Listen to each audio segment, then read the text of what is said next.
আসসালামু আলাইকুম গাইস, কেমন আছেন? সবাই ভালো আছেন? আজকে আপনাদের মাঝে একটা নতুন ভিডিও নিয়ে আসলাম।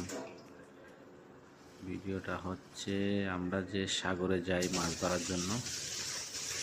আমার একটা বন্ধু আমার রিলটা সাগরে ফেলে দিয়েছিল। ও ভিডিও করতেছে, তো পানির ঢেউ আসার সাথে সাথে যে স্ট্যান্ডটা ছিল সেটা পড়ে গেছে। ও খেয়াল করতে পারে নাই, তো ভিডিওটা নিয়ে আসলাম এই জন্য। যখন সাগরে রিল পড়ে যাবে তখন সাথে সাথে ঘরে এসে পানি দিয়ে ধুয়ে ফেলতে হবে, কেননা ওখানে লবণের পানি, আর লবণের পানি রিল খারাপ করে দিবে।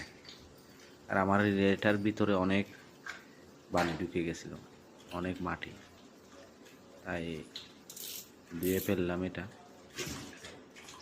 পরবর্তীতে এটা খুলবো, খুলে আর যদি বালিটারি থাকে এটা পরিষ্কার করতে হবে, না হয় অ্যালুমিনিয়াম খেয়ে ফেলবে। এখানে ফিনিয়ামগুলো আছে, ফিনিয়ামগুলো খেয়ে ফেলবে, তাই সেজন্য সাফ করলাম। কীভাবে কী করতে হয় পুরো ভিডিও জুড়ে দেখবেন।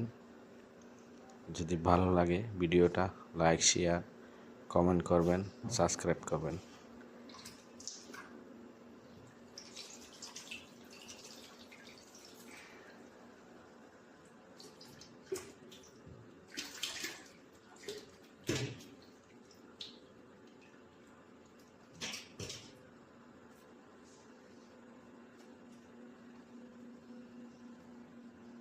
আমার তিনটা রিল আমি পানিতে ধুয়ে ফেলবো। কি জন্য? লবণের হাওয়াগুলো এখানে রিলে লাগে।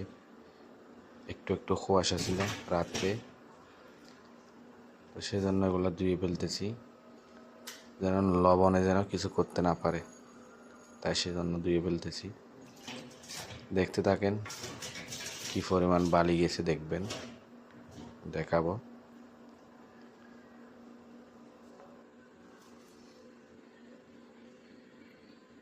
এখন দেখবেন কতগুলা মাটি রমেল ভিতরে গেছে। আমরা তো সাগরে মাছ ধরি, মাছ ধরার জন্য যাই, তবে রিলগুলো পরিষ্কার করে রাখলে লবণে কিছু করতে পারে না। দেখেন কতগুলা মাটি, কতগুলা রমেল। যদি ভিডিওটা ভালো লাগে লাইক, শেয়ার, কমেন্ট, সাবস্ক্রাইব করবেন। পরবর্তীতে কী ধরনের ভিডিও দেখতে চান অবশ্যই জানাবেন কমেন্টে। আল্লাহ হাফেজ, সবাই ভালো থাকবেন, সুস্থ থাকবেন,